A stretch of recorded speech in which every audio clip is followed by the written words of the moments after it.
నోవహు, మోషే, యోసేపు, దానియేలు, ఇలా చాలామంది నీతిమంతులు ఉన్నారు. ఈ నీతిమంతులు యోసేపు కూడా అతనుకున్న ప్రతి ఒక్కరు నీతిమంతులు. క్షమాగుణం అనేది మనం అతని గురించి చెప్పుకోవాలి. యోసేపుకున్న క్షమాగుణం చాలా గొప్పది. యోసేపు యాకోబు యొక్క కుమారుల్లో 11వ వాడు, 12 మందిలో 11వ వాడు. ఇతను చిన్నతనం నుంచి కూడా ఇతను దేవుని యొక్క భయభక్తులు కలిగిన వాడే. ఇతనంటే తండ్రికి చాలా ప్రేమ. ఎందుకంటే ఇతను తమ్ముడు కన్నా తర్వాత యాకోబు భార్య చనిపోయింది. తల్లి లేని బిడ్డలని వాళ్ళిద్దరంటే యాకోబుకు చాలా ప్రేమ అన్నమాట. అయితే ఈ వీళ్ళిద్దరిని ఇంత ప్రేమగా చూడటం అనేది మిగతా 10 మంది అన్నదమ్ములకి చాలా ఈర్ష్యగా అసూయగా ఉండేది. అయితే యోసేపు వాళ్ళందరితో పాటు మందర మేపటానికి వెళ్తూ ఉండేవాడు. ఒకసారి అన్న నాకు ఒక కళ వచ్చింది అని చెప్పాడు. ఏంట్రా కళ అంటే, మరి మనము పొలంలో పనులు కడుతున్నాము, నా పన లేచి నిలబడింది, మీ 11 పనులు నా పన చుట్టూ సాష్టాంగ నమస్కారం చేసినాయి, అట్లా వచ్చిందన్నా నాకు కళ అని చెప్పాడు. అప్పుడు మిగతా 10 మంది అన్నలు, అంటే ఏంట్రా నువ్వు మా మీద రాజు అవుతావా, మమ్మల్ని ఏళ్తావా, మా మీద అధికారిగా ఉంటావా అని చాలా హేళనగా మాట్లాడాడు. తర్వాత ఇంకో కళ వచ్చిందన్న, ఇంకోసారి అన్నాడు. ఏంట్రా కళ అంటే, సూర్యుడు చంద్రుడు 11 నక్షత్రాలు నాకు సాష్టాంగ నమస్కారం చేశారన్నా అని అన్నాడు. అంటే ఆ మాట కూడా అన్నలకు చాలా కోపం వచ్చి తండ్రితో కూడా ఇది చెప్పారు. చెప్తే ఇట్లాంటి కళ వచ్చిందంటే చెప్తున్నాడు. అంటే వాళ్ళ నాన్నకు కూడా కోపం వచ్చింది. ఏంటి నేను మీ అమ్మ మీ అన్నలు కూడా నీకు సాష్టాంగ పడతామా, ఏంటని మాటలు అని తండ్రి కూడా గద్దించాడు. కానీ ఆ కళను మాత్రం, తన కొడుకు వచ్చిన కళను మాత్రం అతను మనసులో ఉంచుకున్నాడంట. అప్పటి నుంచి ఈ అన్నదమ్ములు యోసేపు అంటే ఈర్ష్యతో అసూయతో బాగా పెరిగిపోయింది. వాళ్ళంటే చాలా కక్ష పెంచుకున్నారు మనసులో. అయితే ఇలా ఉంటే ఒకరోజు వాళ్ళ నాన్న యాకోబు పిలిచి యోసేపును, మీ అన్నలు మందను కాస్తున్నారు కదా పొలాల్లో, నువ్వు అన్న దగ్గరికి వెళ్ళి అక్కడ వాళ్ళు ఎలా ఉన్నారు, మంద ఎలా ఉందో, వాళ్ళ క్షేమ సమాచారాలన్నీ కూడా తెలుసుకున్న దగ్గరకు రా అని ఒకరోజు పంపించాడు. పంపిస్తే అన్నల్ని ఎలా కనుక్కుని వెళ్ళాడు. వాళ్ళైతే అంత దూరం నుండే యోసేపుని చూసి, అరే కలల కన్నాడు వస్తున్నాడు, మనకు అధికారిగా ఉంటానని అన్నవాడు వస్తున్నాడురా, కాబట్టి వీళ్ళు ఏదో ఒకటి చేయాలని ముందే ఊహించుకుంటే ఈ వీళ్ళ ఊహ రూబేన్కి నచ్చల. ఎందుకంటే వీళ్ళు ఏదో విధంగా చంపుదామనే ఉద్దేశంతో వాళ్ళు ఉన్నారు.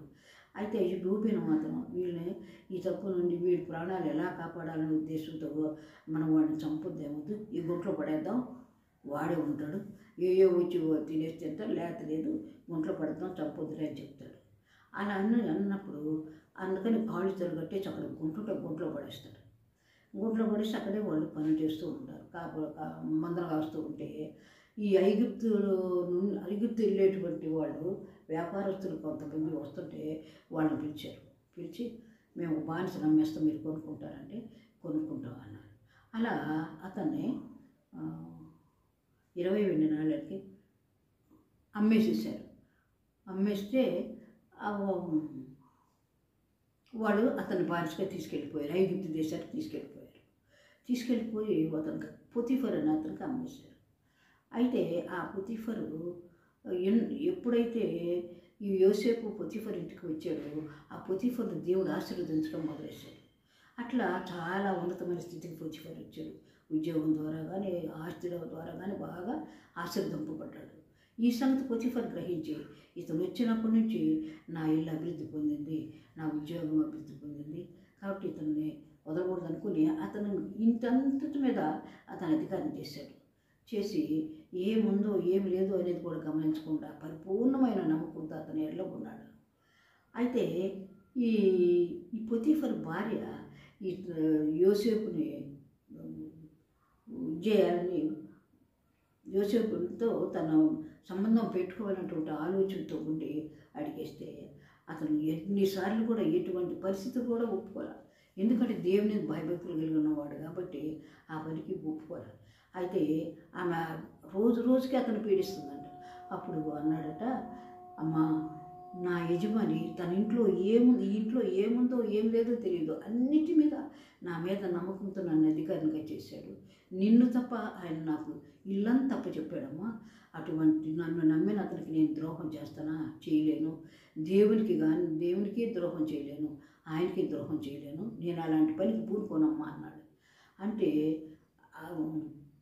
అని పారిపోతుంటే అతని యొక్క ఆ పై బట్టను పట్టుకుని రివర్స్గా ఏం చేసిందంటే మిగతా పైన వాళ్ళని చూసి వీడు బలవంతం చేయబడినానని మాట పుట్టించి భర్త రాగానే చెప్పేస్తే మరి ఆ పొతిఫర్ కూడా ఎన్నాళ్ళు ఉన్నాడు, ఇతని వల్ల నేను ఆశీర్వదించబడ్డాను, అతను నిజంగా చేస్తుంటాడా అనే ఆలోచన పొతిఫర్కి రాలా.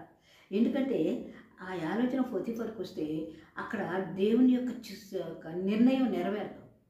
ఎందుకంటే ఆయన ఉద్దేశం వేరు, అక్కడికి యోసేపుని పంపే ఉద్దేశం నెరవేరదు. కాబట్టి పొతిఫర్కి ఆ ఆలోచన రాలా. వెంటనే ఏం చేశాడంటే జైల్లో వేయించేశాడు అతన్ని.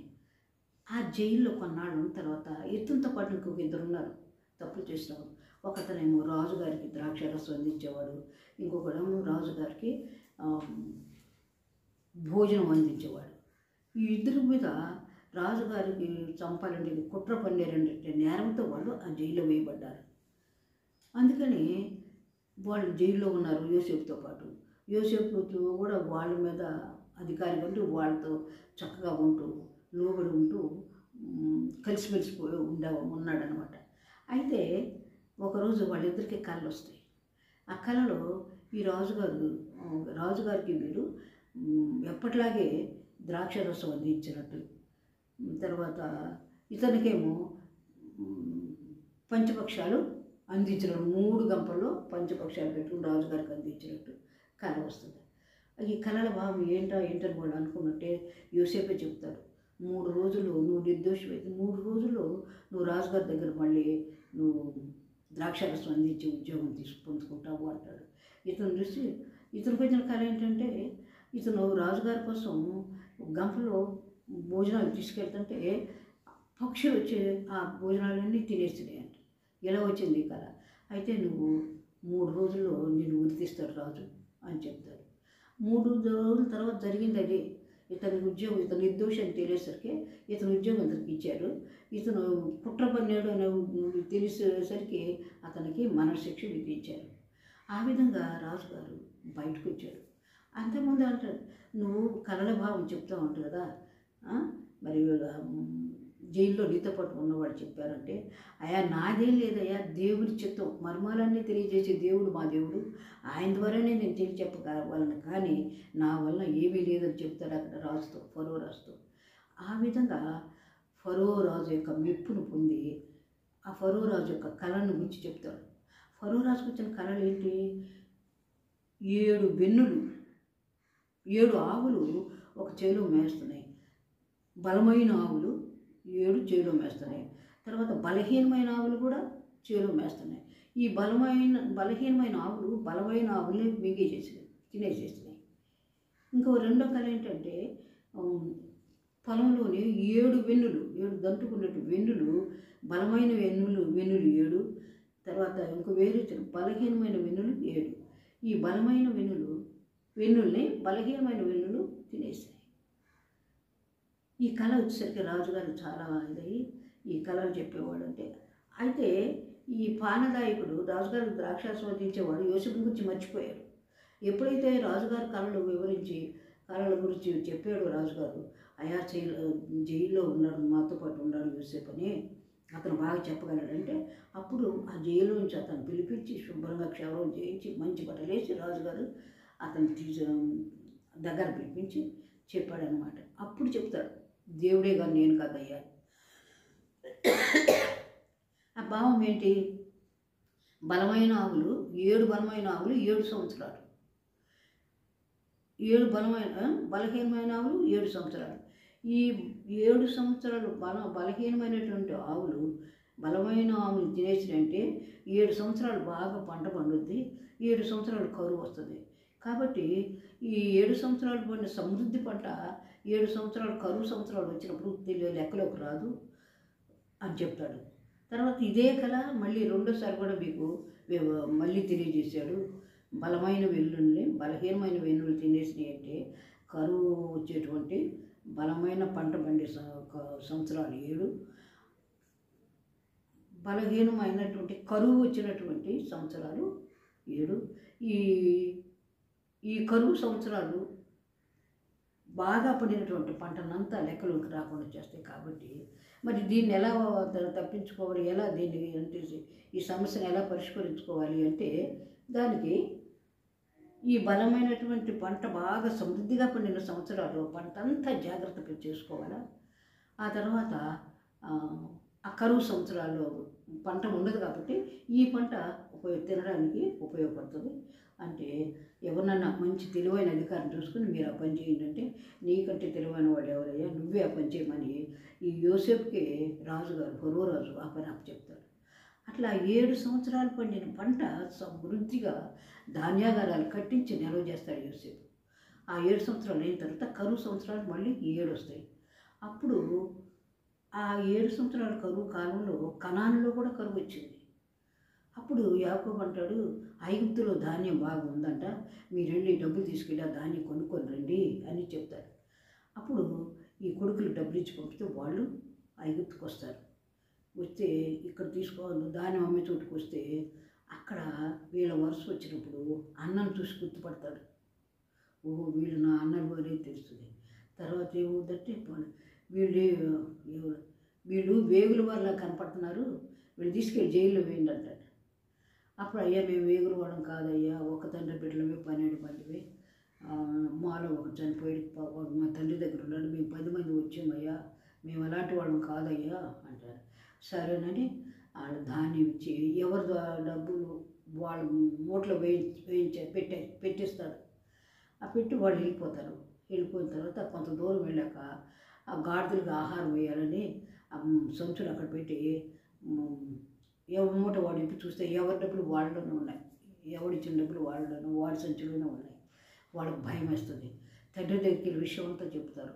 అమ్మా ఈసారి మాత్రం మీరు రెట్టింపు డబ్బులు తీసుకెళ్ళండి, వెళ్ళి మీ విషయం అంతా తెలియజేయండి అని చెప్తే, అదే మేమైతే ఈసారి వచ్చినప్పుడు మీ తమ్ముని కూడా తీసుకురండి అన్నాడు. మీ నాన్న మీ తల్లిదండ్రులు ఉన్నారా, మీ నాన్న క్షేమంగా ఉన్నాడు అని అడిగాడు. మీరు అదే ఈసారి మీ తమ్ముడిని తీసుకురండి, లేకపోతే ధాన్యం వీని అన్నాడంటే, నేను పంపనంటాడు. వీడితో అన్న చనిపోయాడు, మరి వీడు కూడా నేను పోగొట్టుకోనా రాహేలు పిల్లలు అని పంపనంటే, సరే నువ్వు పంపతే మేము పోమన్నాం. అయితే మా పిల్లలన్నా నీ దగ్గర పెట్టుకుని డబ్బులు మేము వెళ్ళిపోతాం అంటాడు. మీతో వాడిని పంపించండి, మేము తీసుకెళ్తాము, ఆయన చూపిస్తామంటే అప్పుడు చివరికి చేసేది లేక బెంజమిన్ పంపడానికి ఒప్పుకుంటాడు రాజు. ఆ విధంగా వెళ్తే తమ్ముడు చూస్తాడు, గుర్తుపడతాడు. సరే వీళ్ళని ఇంటికి పిలిపించి ఇంటికి తీసుకెళ్ళమని చెప్తాడు సేవకుని, అక్కడ భోజనం తయారు చేయమంటాడు. వాళ్ళ ఇంట్లో చెప్తే అక్కడ వీళ్ళందరూ కాళ్ళు కట్టుకుని భోజనం కూర్చుంటే వాళ్ళతో పాటే యోసేపు కూడా కూర్చుంటాడు. వీళ్ళందరూ లైన్ కూర్చునేసరికి వాళ్ళు ఆశ్చర్యపడతారు. ఆ తర్వాత చెప్తాడనమాట, మీరు ఐగుప్తుకి వెళ్ళడానికి నన్ను అమ్మేశారు కదా, మీరు అమ్మేసిన యోసేపు నేనే అంటాడు. అప్పుడు వాళ్ళు భయపడిపోతారు. ఏం చేస్తాడు, ఎంత పెద్ద దేశానికి అధికారిగా ఉన్నాడు, ఏం చేస్తాడు, చాలా భయపడిపోతారు. అప్పుడు 45వ అధ్యాయం 4వ వచనం నుండి 8వ వచనం వరకు చూస్తే అతను ఎంత పెద్ద క్షమాగుణమో, ఎంత గొప్ప గుణమో మనం చూడగలం. మీరు నన్ను అమ్మేసినందుకు అతను అంటాడు అన్నతో, ఏమీ బాధపడిపోకండి, ఎందుకంటే ఈ కరువులు మిమ్మల్ని కాపాడటానికి మీకు ముందుగా దేవుడు నన్ను ఇక్కడ పంపించాడు. నన్ను పంపించినందుకు మీరు ఎంత మాత్రం బాధపడద్దు. కరువు సంవత్సరాలు ఇంకా 2 అయిపోయి ఇంకా 5 సంవత్సరాలు ఉన్నాయి. ఈ 5 సంవత్సరాలు నేను మిమ్మల్ని పోషించడానికి, మిమ్మల్ని సజీవులుగా ఉంచడానికి, కరువు కాలం మిమ్మల్ని కాపాడటానికి మీకు ముందుగా దేవుడు నన్ను పంపించాడు. మీరు ఎంత మాత్రం బాధపడకండి. ఈ 5 సంవత్సరాలు నేను మిమ్మల్ని పోషిస్తా. మీరు వెళ్ళి మన నాన్నను తీసుకురండి, నేను క్షేమంగా ఉన్నానే నా స్థితి తెలియజేయండి. ఆయన మీరందరూ కూడా అక్కడ ఉన్న దానికంటే రెట్టింపు మీరు ఇక్కడ పూర్తి సంపాదించుకుంటారు కానీ అందరూ కలిసి రండి, మీ 5 ఏళ్ళు నేను మిమ్మల్ని పోషిస్తా, మీరు ఎట్టి పరిస్థితుల్లో బాధపడద్దు అంటాడు. అదే చూడండి ఎంత గొప్ప గుణము, ఎంత క్షమాగుణం. అరే ఎన్నన్నా అనొచ్చు, వాళ్ళని చంపొచ్చు, కొట్టొచ్చు, ఏ తిట్టొచ్చు, ఎన్నన్నా ఏమని, అరే నా కళను మీకు చెప్పినప్పుడు ఎగతాళిగా మాట్లాడారు కదరా, నా మీద బాగా ద్వేషం పెంచుకున్నారు కదరా, ఇప్పుడు నా చేతికి చిక్కారు, నేను మిమ్మల్ని ఏమన్నా చేయగలనరా? ఏరా నేను నాకు వచ్చిన కళ నిజమైనయే లేదా చూడండి, నన్ను నమ్మేసేసారు మీలో ఉండకుండా. నన్ను చూస్తే ఎంత ఈర్ష్యపడేవాళ్ళు, అసూయపడేవాళ్ళు. ఇప్పుడు నా కాళ్ళ దగ్గర వచ్చారు కదరా, నేనే మిమ్మల్ని బతికించాలి కదరా అని ఇలాంటి ఎన్ని మాటలైనా యోసేపు అనొచ్చు కానీ ఒక్క మాట కూడా అతను వాళ్ళని అనలేదు. పైగా బాధపడకండి, భయపడకండి, నేను ఏం మిమ్మల్ని చేయను అంటాడు. సరే కొన్నాళ్ళకి తండ్రి చనిపోతాడు. తండ్రి చనిపోయినా కూడా వాళ్ళు భయపడతారు, నాన్న చనిపోయాడు ఏం చేస్తాడని. అంతే అప్పుడు కూడా ఉంటాడు, నేను దేవుడి స్థానంలో లేనురా, మీరు ఏమి భయపడద్దు, మీరు నేను బ్రతుకున్నంత కాలం మేము పోషిస్తానని భయపడద్దు అని చెప్తాడు.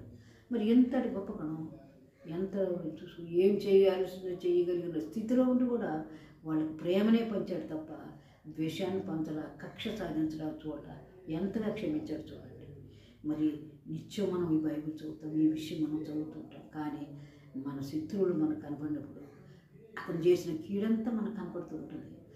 కోపం వస్తుంది, బాగా కక్ష వస్తుంది, కానీ ఇది మనకు తగదు అనేటువంటి విషయం మనకి మనుగడకు రానే రాదు. ఇది మనం క్రైస్తవులు మూర్తి. ఎందుకంటే దేవుడు మన పాపాలు క్షమించడం కోసం, మనల్ని క్షమించడం కోసమే తన ప్రాణాన్ని అర్పించడానికి, ఎన్నో శ్రమలు హింసలు భరించడానికే ఈ లోకానికి తెలిసి వచ్చాడు.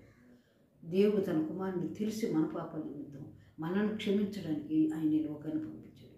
ఆయన పేరు పుట్టుకుని మనం ఆయన బిడ్డలుగా మనం బ్రతుకుతున్నాం. క్రైస్తవులుగా మనం ఎంతవరకు ఇతరులను మనం క్షమించగలుగుతున్నాం, ఎంతవరకు మనం ఇతరులకు సహాయం చేయగలుగుతున్నాం, ఎంతవరకు మనల్ని మనం సరిచూసుకోగలుగుతున్నాం. కాబట్టి ఇవన్నీ కూడా మనం ఒకసారి ఆలోచించుకొని దేవుని సన్నిధిలో మనము క్షమాపణ కోరుకుందాం.